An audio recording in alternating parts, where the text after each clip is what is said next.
Welcome to జై Telangana TV. ముందుగా headlines చూద్దాం. ఏపీలో పెన్షన్ల దుమారం. పెన్షన్ల విషయంలో ప్రభుత్వం ప్రజల ప్రాణాలు తీస్తోందన్న చంద్రబాబు. పెన్షన్లపై రాజకీయాలు చేస్తున్నారని ఆగ్రహం.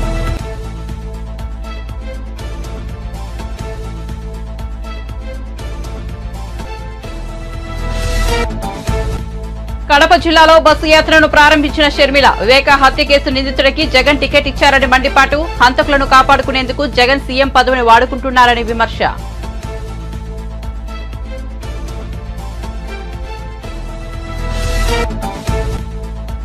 ఉమ్మడి కరీంనగర్ జిల్లాలో బీఆర్ఎస్ అధినేత కల్వకుంట్ల చంద్రశేఖరరావు పర్యటన. కరీంనగర్ రూరల్ జిల్లా ముగ్ధంపూర్లో వర్షాభావంతో ఎండిన పంటలను ఆయన పరిశీలించి పంట నష్టంపై ఆరా.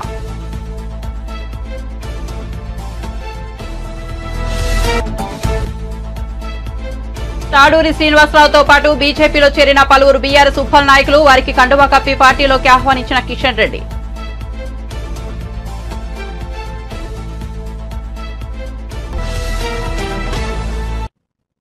ఇక వివరాల్లోకి వెళ్తే టీడీపీ అధినేత చంద్రబాబు ప్రజాగలం యాత్రలో భాగంగా ఉభయ గోదావరి జిల్లాలో పర్యటిస్తున్నారు. ఈ సందర్భంగా ఆయన మాట్లాడుతూ మార్చి 30న పెన్షన్ల విషయంలో ఎన్నికల సంఘం స్పష్టమైన ఆదేశాలు ఇచ్చిందని, కానీ పెన్షన్ల విషయంలో ప్రభుత్వం ప్రజల ప్రాణాలు తీస్తోందని మండిపడ్డారు. పెన్షన్ల అంశంలో రాజకీయాలు చేస్తూ ప్రజలను తీవ్ర ఇబ్బందులకు గురి చేస్తోందని అన్నారు.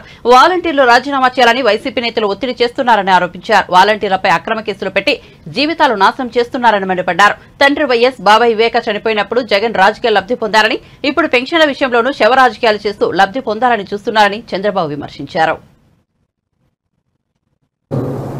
ఇంకొక ప్రభుత్వానికంటే మెరుగైన సేవలు అందించి తద్వారా పేరు తెచ్చుకుంటే తప్పు లేదు. కానీ ప్రజల ప్రాణాలకు ఆస్తులకు రక్షణగా నిలవలసిన ప్రభుత్వమే వాళ్ళకి ఇబ్బంది పెట్టే పరిస్థితి రావడం చాలా బాధాకరం.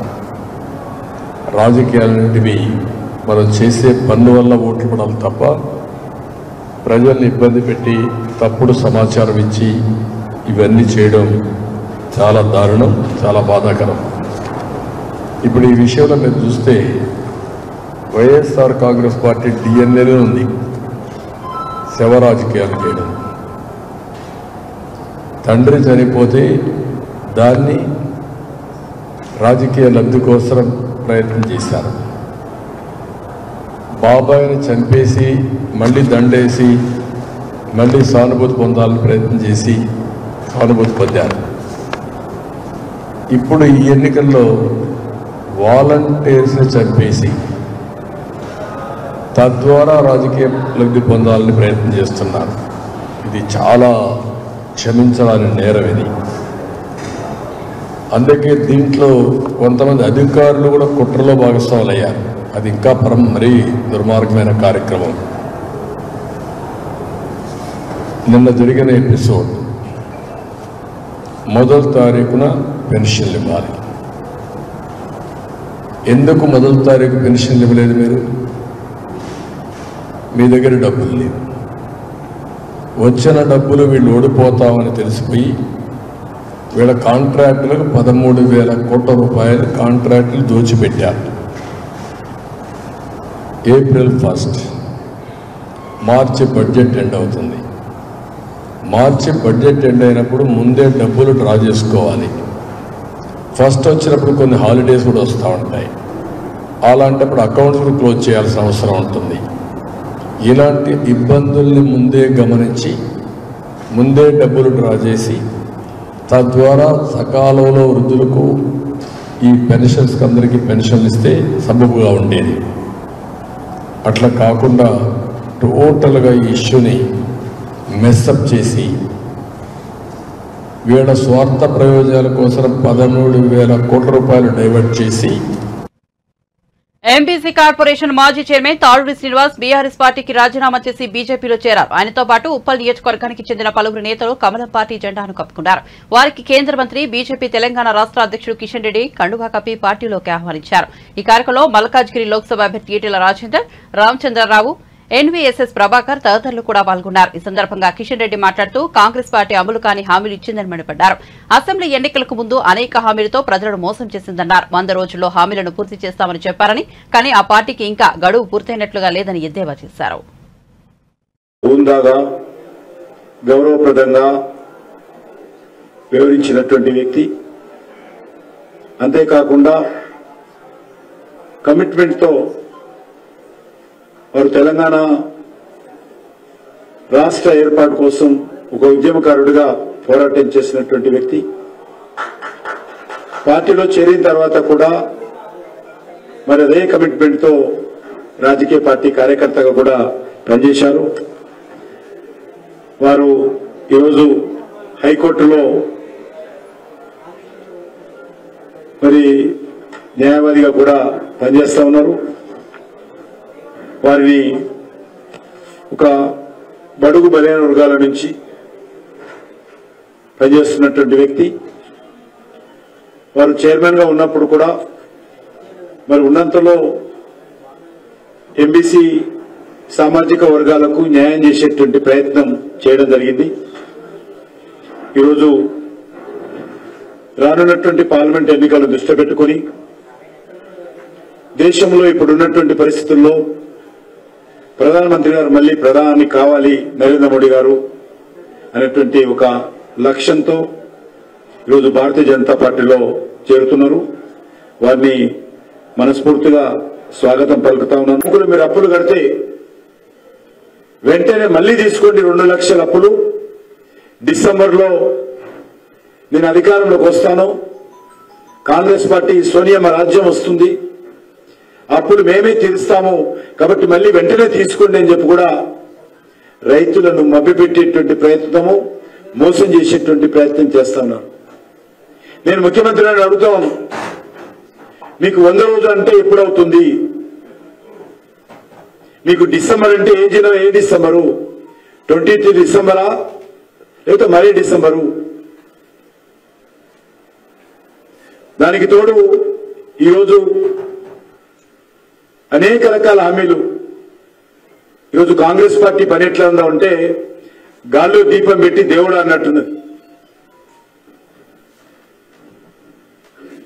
కాంగ్రెస్ పార్టీ ఈరోజు మసిబూసి మారడికాయ చేయబోయే ప్రయత్నం చేస్తాం.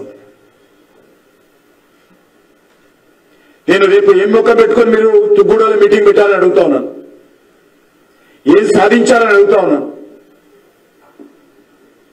మీకు పార్లమెంట్ ఎన్నికల్లో ఓటు అడిగేటువంటి నైతిక హక్కు ఉందా కాంగ్రెస్ పార్టీకి అడుగుతా ఉన్నాను.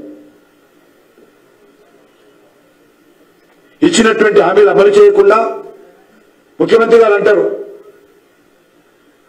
తెలంగాణలో 17 సీట్లు గెలవాలి, రాహుల్ గాంధీ ప్రధాని కావాలా, కేంద్ర ప్రభుత్వం పైసలు ఇవ్వాలా, ఈ గ్యారెంటీలు అమలు చేయాలా.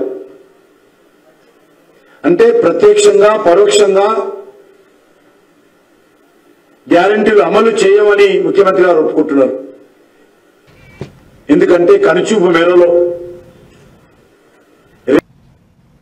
హంతకులు చట్టసభలకు వెళ్లకూడదని తాను కడప ఎంపీ అభ్యర్థిగా పోటీ చేస్తున్నట్లు వైఎస్ షర్మిల స్పష్టం చేశారు. వైఎస్ఆర్ జిల్లా కాశీనాయన్ మండలం ఆమగనంపల్లిలో బస్సు యాత్ర ప్రారంభించారు. ఈ సందర్భంగా మాట్లాడిన షర్మిల మాజీ మంత్రి వివేక హత్య కేసులో నిందితుడిగా ఉన్న వ్యక్తికే వైఎస్ఆర్సీపీ మళ్లీ టికెట్ ఇచ్చిందని ఆగ్రహం వ్యక్తం చేశారు. హంతకులను కాపాడుకునేందుకే సీఎం పదవిని జగన్ వాడుకుంటున్నారని విమర్శించారు.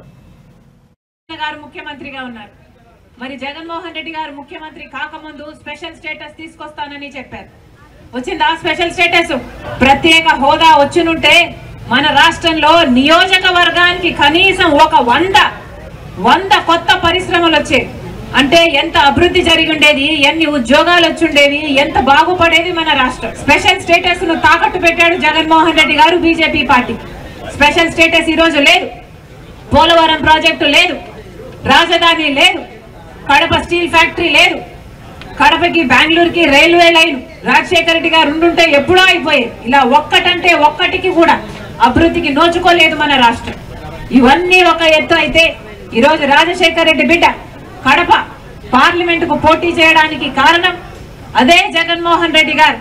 ఎవరైతే రాజశేఖర రెడ్డి గారి తమ్ముడు వివేకానంద రెడ్డి గారిని హత్య చేశారు, మళ్ళీ ఆ హత్య చేసిన వాళ్ళకే జగన్మోహన్ రెడ్డి గారు మళ్ళీ ఎంపీ టికెట్ ఇచ్చారు.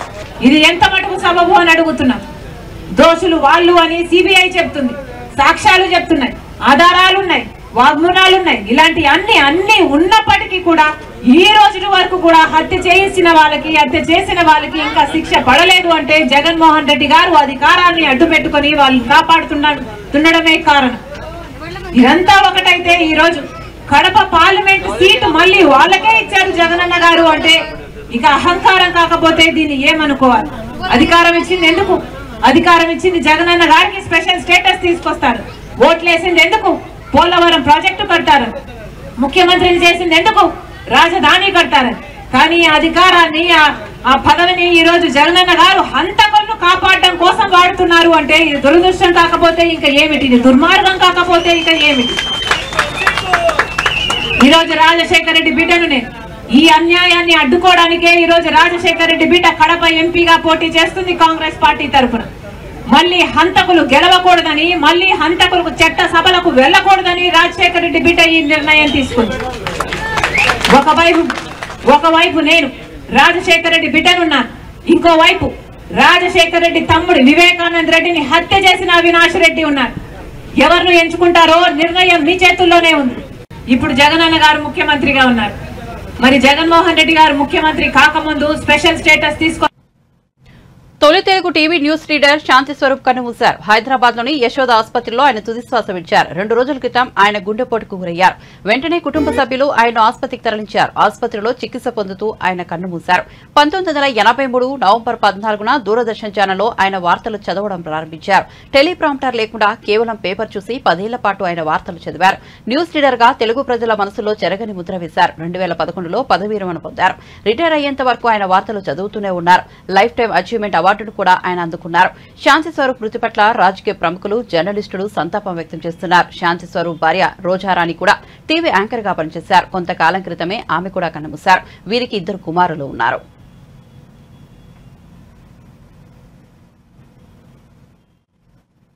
ఉమ్మడి కరీంనగర్ జిల్లాలో బీఆర్ఎస్ అధినేత కల్వకుంట్ల చంద్రశేఖరరావు పర్యటన కొనసాగుతోంది. మొదట కరీంనగర్ రూరల్ జిల్లా ముగ్దంపూర్లో వర్షాభావంతో ఎండిన పంటలను ఆయన పరిశీలించారు. పంట నష్టంపై ఆరా తీశారు. ఈ సందర్భంగా ఆయన రైతులకు భరోసా ఇచ్చారు. అనంతరం రాజన్న సిరిసిల్ల జిల్లా బోయినపల్లిలో పర్యటించారు. గులాబీ దళపతికి రైతులు ఎండిపోయిన వరి వైవిరిని చూపిస్తూ గోరును విడమర్చుకున్నారు. ఈ సందర్భంగా కేసీఆర్ అన్నదాతలకు అండగా ఉంటామని భరోసా ఇచ్చారు. ఎన్నికల తర్వాత మేడిగడ్డకు 10,000 మంది రైతులతో కలిసి ముట్టడికి వెళ్దామని పిలుపునిచ్చారు. పంటలకు నీళ్లు రాకుండా ఎలా ఆపుతారో చూద్దామని, పోరాటానికి రైతులంతా సిద్ధంగా ఉండాలన్నారు. అనంతరం షాబాష్పల్లి వద్ద మానేరు జలాశయాన్ని ఆయన పరిశీలించారు.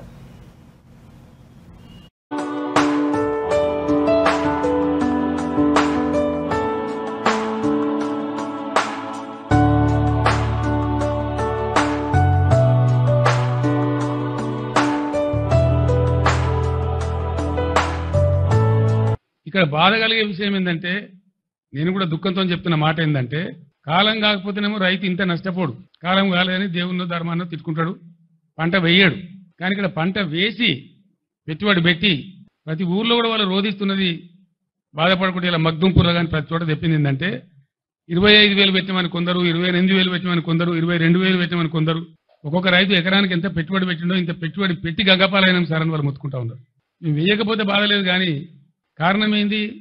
రైతు బంధు మీద ఒక ఆరాకిరి. అది ఎప్పుడు వేస్తారో ఎప్పుడు వేయరో చెప్పకపోవడం, 7 ఎకరాలని 3 ఎకరాలని 4 ఎకరాలని దానిలో తొండి పెట్టి అసలు వస్తుందా రాదా ఒక కన్ఫ్యూజన్ గురి చేయడం రైతులను. నిన్న మొన్నటి దాకా ఇప్పటికి కూడా ఇంకా పూర్తిగా వేయలే, రైతులకు 100% వేయలే. ఇంకా దాని మీద ఒక పాలసీ లేదు, ధైర్యం లేదు, చెప్పే తెలివితేటలు లేవు. నేను మొన్న మాట్లాడితే ఇంత గలీజ్గా అంటే ఒక ముఖ్యమంత్రి స్థాయిలో 100 రోజులలో 200 మంది రైతులు చచ్చిపోయిన 200 పైచీలు కానీ నేను చెప్తే 48 గంటల్లోగా ఇవ్వండి, మేము వాళ్ళకు నష్టం ఇస్తామని చెప్పినారు. మేము 4 గంటలనే ఇచ్చినాం. ఇది లిస్టు 4 గంటలే. 4 గంటలనే ప్రభుత్వానికి చీఫ్ సెక్రటరీకి పంపించినాం. 209 మందికి పంపించినాం. దాని తర్వాత కూడా ఇంకో 5-10 జరిగినాయి. ఇప్పటికీ ఉలుకు లేదు, పలుకు లేదు, ఏం లేదు. నేను డిమాండ్ చేస్తా ఉన్నా, మీ అసమర్థత వాళ్ళకు చచ్చిపోయారు కాబట్టి వాళ్ళకు తలా 25 లక్షలు వెంటనే నష్టపరిహారం చెల్లించాలి. ఆ ప్రభుత్వాలను, ఆ కుటుంబాలను పరామర్శించాలి. నేను మళ్ళా డిమాండ్ చేస్తా ఉన్నా, లేకపోతే మాత్రం మీకు ఆ ఉసురు, ఆ పాపం తలుగుతుంది. మేము మాత్రం మిమ్మల్ని వదిలిపెట్టమని మనవి చేస్తా ఉన్నా. రెండవది, పెట్టిన పెట్టుబడి పోయింది, వస్తుందనుకున్న పంట పోయింది. వాళ్ళు ఇలా ఆత్మహత్య చేసుకుంటామని మాట్లాడుతూ ఉన్నారు. నేను వద్దని వాళ్ళకి దండం పెట్టి చెప్పినాను. వాళ్ళకు ఖచ్చితంగా ఎకరానికి 25,000 ఇవ్వాలి. నష్టం జరిగింది, ఎట్లా జరిగింది? పంటలు ఎండిన మాట వాస్తవం, నష్టం జరిగిన మాట వాస్తవం. ఇలా రైతాంగం కన్నీరు మున్నీరు అవుతున్న మాట వాస్తవం. 15-16 లక్షల ఎకరాలంటే చిన్న విషయం కాదు. ఇది న్యాచురల్ కలామిటీ కంటే కూడా పెద్దది. Bigger than any natural calamity. కాబట్టి ఈ సందర్భంలో ప్రభుత్వం కాకపోతే వాళ్ళని ఇవ్వలాదుకోవాలా? దానికోసం మేము డిమాండ్ చేస్తూ ఉన్నాం. మీరేదో తప్పించుకుంటాం అనుకుంటే మీ వీపులు విమానం మొత్తం మోగిస్తారు ప్రజలు, మిమ్మల్ని మాత్రం వదిలిపెట్టరు. మీ డ్రామాలు నడవయని కూడా నేను మనవి చేస్తా ఉన్నా. నేను కూడా 4 నెలల దాకా నా నోరు తెరవలే. మన సూర్యాపేటలో నేను చెప్పిన 4 మాసాల దాకా నేను తెరవలే. టైం ఇవ్వాలి కొత్త ప్రభుత్వానికని మాట్లాడలే. వాళ్ళు ఎన్ని పిచ్చి పిచ్చి ఆరోపణలు, ఎన్ని పిఆర్ స్టంట్లు, వాళ్లకు తొత్తులుగా ఉన్నటువంటి కొంత మీడియా ఎవరైతే ఉన్నారో అన్ని అడ్డగోలు వార్తలు రాయించి ఏం చెప్పినా కూడా మేము మాట్లాడలే. గంభీరంగా ఉన్నాం, పరిస్థితిని గమనించుకుంటూ ఉన్నాం.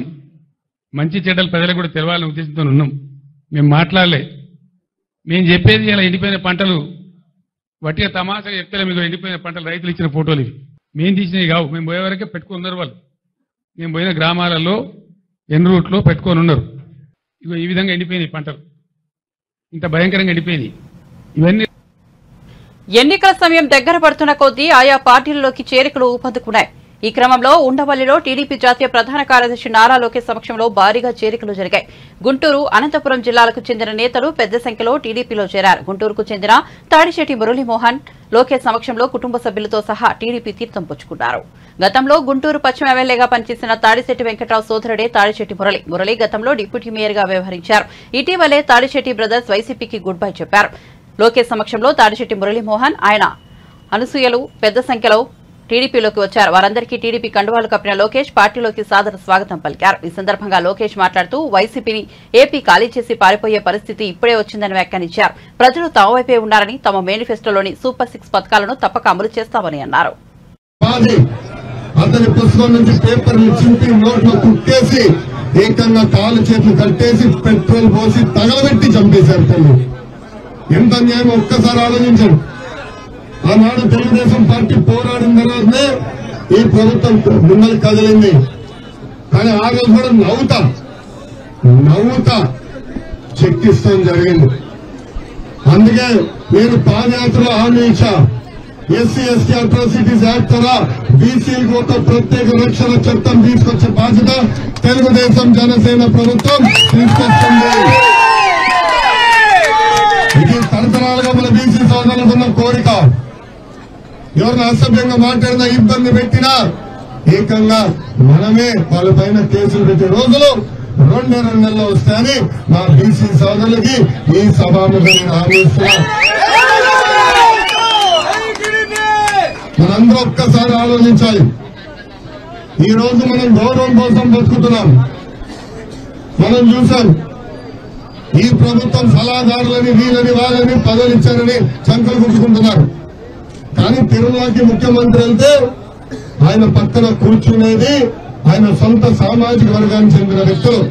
ఒక ఉప ముఖ్యమంత్రి దళిత నాయకుడు, అదేవిధంగా మంత్రులు ఉన్న బీసీ నాయకులందరూ వెనకాల నుంచిన పరిస్థితి ప్రజలందరూ ఒక్కసారి దయచేసి గమనించాలా. ఈ ప్రభుత్వానికి బీసీలంటే చిన్న చూపు, అందుకే ఎక్కడ గౌరవం లేదు.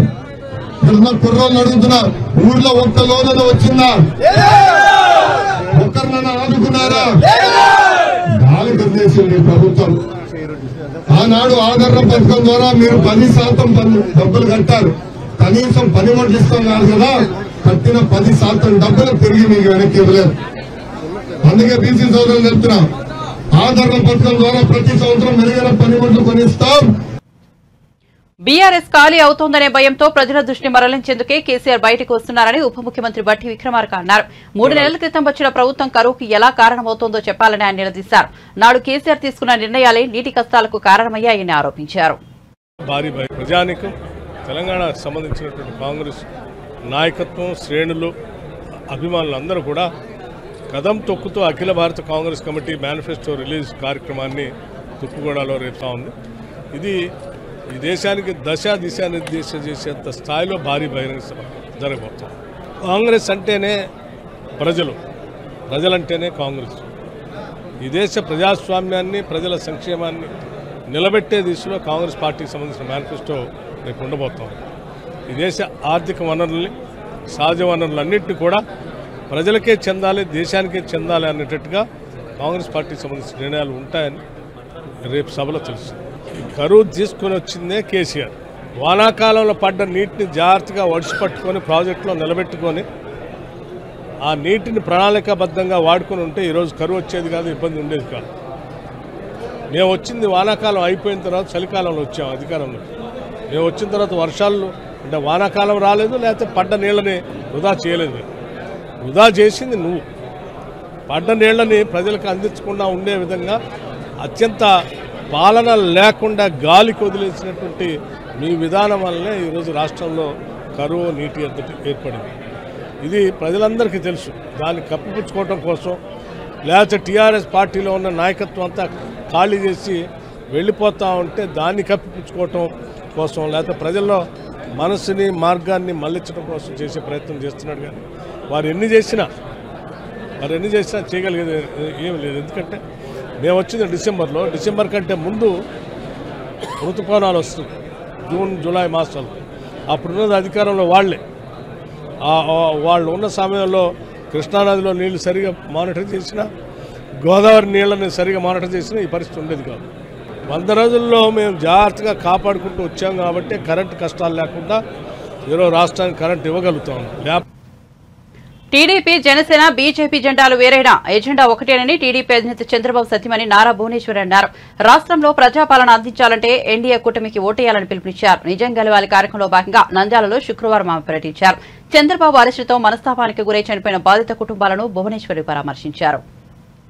పెన్షన్ కూడా ఈ ప్రభుత్వం అనుకుంటే ఎక్కడికక్కడ సచివాలయం ఉంది, వాళ్ళ ద్వారా ఇవ్వచ్చు పెద్దవాళ్ళకి పెన్షన్స్. అది ఇవ్వకుండా ప్రతిదీ వాళ్ళ ఆపేసి ప్రతిదీ చంద్రబాబు నాయుడు గారు అడ్డం పడుతున్నారని చెప్తున్నారు. అది వీళ్ళు చేసే ప్రచారం వీళ్ళు చేస్తున్నారు. అందుకే మీరందరూ చాలా జాగ్రత్తగా ఓటెయ్యాలి. మనందరం ముందుకెళ్దాం, మనం వెనక్కి తిరిగేది లేదు. మన సైకిల్ తొక్కుంటా ముందుకెళ్ళి ఎదురొచ్చేవాడిని తొక్కుని వెళ్ళి వెనక తిరగకుండా మనం ముందుకెళ్ళి మన తెలుగుదేశం జెండా పైకి పుచ్చుకుని ముందుకు వెళ్దాం. ప్రజల ప్రభుత్వం వస్తుంది. అదే నేను కోరుతున్నాను మీ అందరి దగ్గర నుంచి. ఇప్పుడు మీకు తెలుసు, కొన్ని వర్గాల్లో, కొన్ని డిస్ట్రిక్ట్ లో టీడీపీ, జనసేన, బీజేపీ కూటమి అనేది ఉంది. మీరు తప్పకుండా అది కూడా గుర్తుంచుకుని వాళ్ళకు కూడా ఓటేయాలి. జెండాలు 3 అవ్వచ్చు, 3 రకాలు అవ్వచ్చు, కానీ ఎజెండా అంతా ఒకటే మంది. ఏమని? ప్రజల ప్రభుత్వం రావాలి. అది మనం కోరుకోవాలి. అదే నేను మీ అందరి దగ్గర నుంచి కోరుకునేది కూడా. ఇప్పుడు మీరందరూ, మీ అందరికీ తెలుసు, మనందరం కురుక్షేత్రం యుద్ధం ఎదుర్కోబోతున్నాం ఇంకొక 40 రోజులు. అవునా కాదా? చెప్పండి. దానికి ఆయుధం ఏంటి? మీ ఓటు. అది మర్చిపోబాకండి. ఇంట్లో కూర్చుని ఎవరో వస్తారు, తీసుకెళ్తారు, అదంతా లేదు. మీరే ముందుకు రావాలి. ఇంకా మీతో పాటు 10 మందిని, 100 మందిని వేసుకుని ముందుకెళ్లి ఓటు వేయించాలి. అదే నేను కోరుకుంటున్నాను. ఎస్పెషల్లీ యువకులు, మీ భవిష్యత్తు గురించి మీరు ఆలోచించాలి. ఉద్యోగాలు లేదు, ఏమీ లేవు, వచ్చే వాళ్ళకి కూడా అన్ని ఆపేస్తున్నారు. అందుకే మీరు ముందుకెళ్ళి అందరినీ తీసుకెళ్లి మీరు ఓటేయాలి.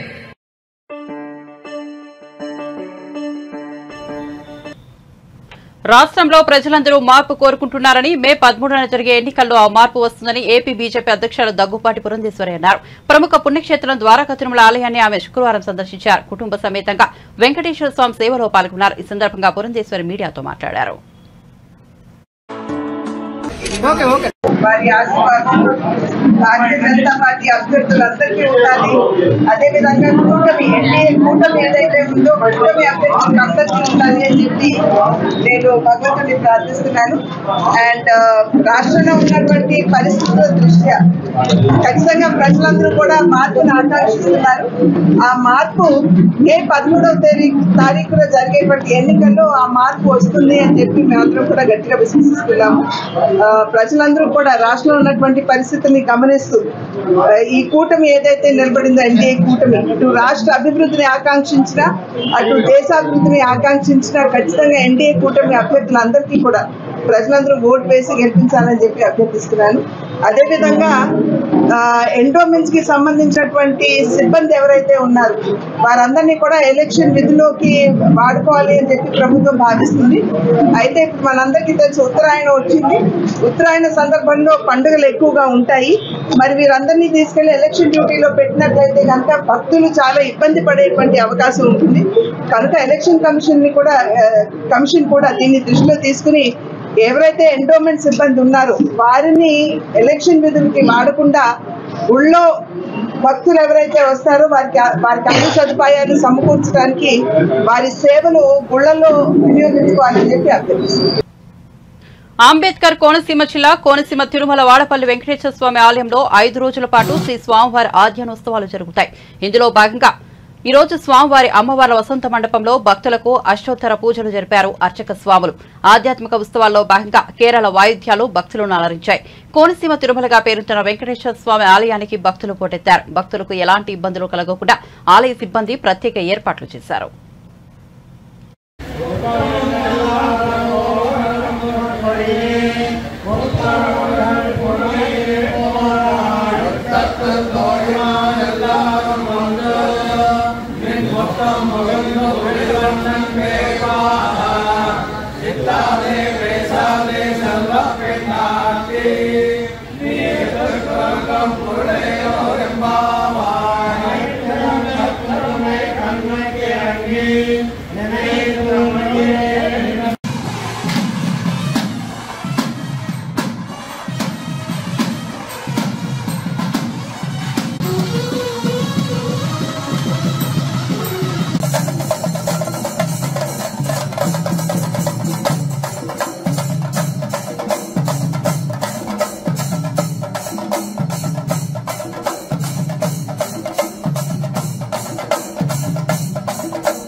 బులెటిన్ ముగించే ముందు హెడ్లైన్స్ మరోసారి చూద్దాం.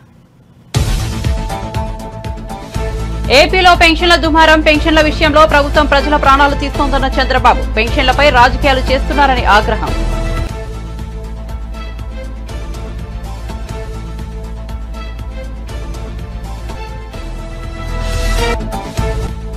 కడప జిల్లాలో బస్సు యాత్రను ప్రారంభించిన షర్మిల. వివేక హత్య కేసు నిందితుడికి జగన్ టికెట్ ఇచ్చారని మండిపాటు.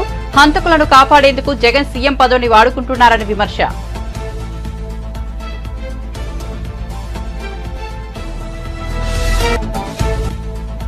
ఉమ్మడి కరీంనగర్ జిల్లాలో బీఆర్ఎస్ అధినేత కల్వకుంట్ల చంద్రశేఖరరావు పర్యటన. కరీంనగర్ రూరల్ జిల్లా ముగ్ధంపూర్లో వర్షాభావంతో ఎండిన పంటలను పరిశీలించి పంట నష్టంపై ఆరా.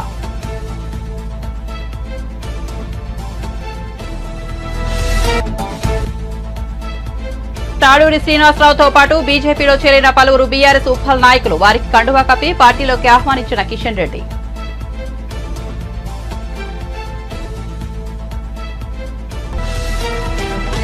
అప్డేట్స్ కోసం చూస్తూనే ఉండండి జై తెలంగాణ టీవీ.